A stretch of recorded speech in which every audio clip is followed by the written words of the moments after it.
Lorenzo.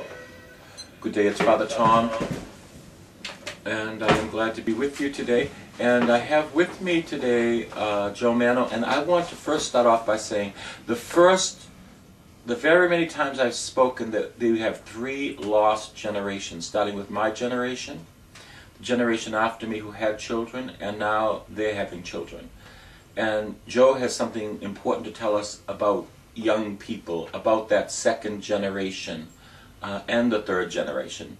Let's hear from Joe what's happening and what's going to be happening. Thank you, Father Tom. Pleasure to be here. I appreciate the invite. We're going to be, I'm from Orlando, Florida. We're going to be in Lawrence, Massachusetts, March the 23rd, 24th, and the 25th at the Lawrence High School Performing Arts Theater. We're busing in 4,000 kids on over those 3 days. We're teaching them, we're working with them on it. We provide a live comedy concert for them.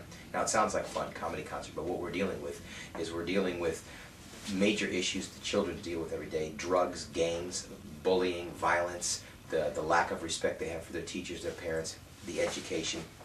So what we've decided to do is we've come up with, years ago when we started these concerts for the kids, we realized that the kids don't have a drug problem. They don't really have a gang problem. What they have is an identity crisis. They have a purpose problem. They don't know what their purpose is. They don't believe in themselves. They don't realize that they're fearfully and wonderfully made, that they're special.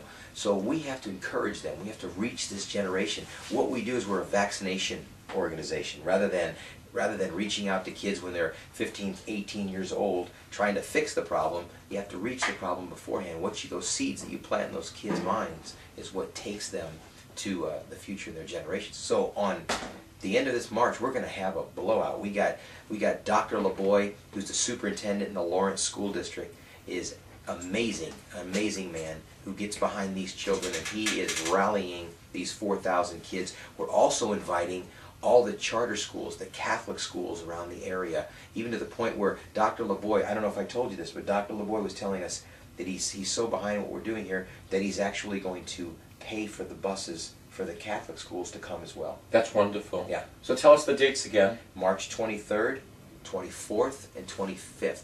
And it will be in? It'll be in Lawrence, Mass.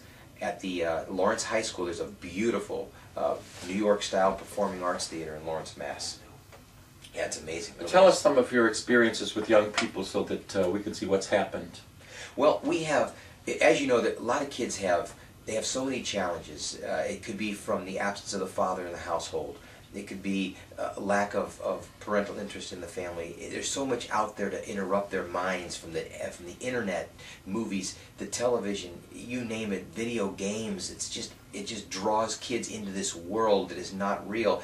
They've lost the communication with the family, with the love, and it's messed them up. Now there's something that's horrible with kids, and it's called cutting. Are you familiar with cutting? Oh, I am familiar with cutting. I was in a halfway house talking to a group of girls, and they rolled their sleeve. What are you here for?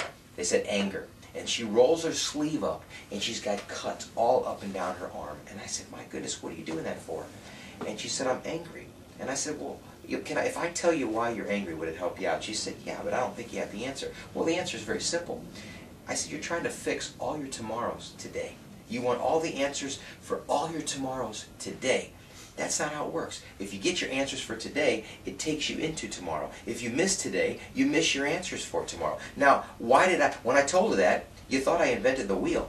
But the thing is with these children is they're children. They have minds that need to be molded and sculpted. They can't be left on their own. They can't be left unattended. Sometimes I tell parents all the time, don't try to be your child's friend.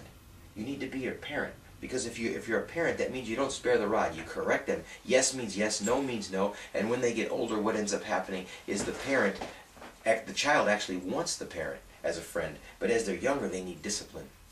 And we've seen so many kids. One thing I'd like to say that's just really hurts hurts my heart is a 12-year-old boy who we had heard a story about was he didn't want to do drugs. He didn't want. His father was in the armed forces.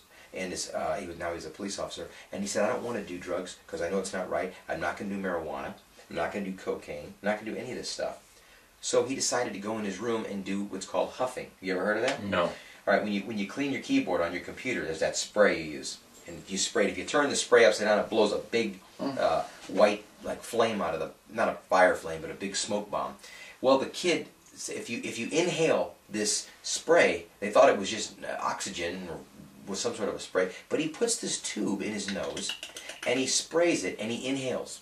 Well, what it does is the contents in the can gets in your lungs and it expands and it doesn't let air in or out.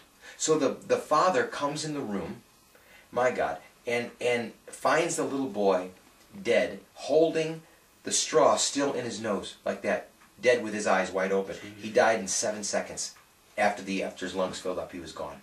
And the little boy thought, well, there's nothing wrong with that. Why? There was no one to explain that. So this is our mission. This is our passion. We come to Lawrence, and we're going to deliver this message to 4,000 children of these, and we use comedy. You don't just, we're serious right now. We're talking serious. But comedy is what captivates a child, and then you hit them with that point for a few seconds, and that's what stays in their mind.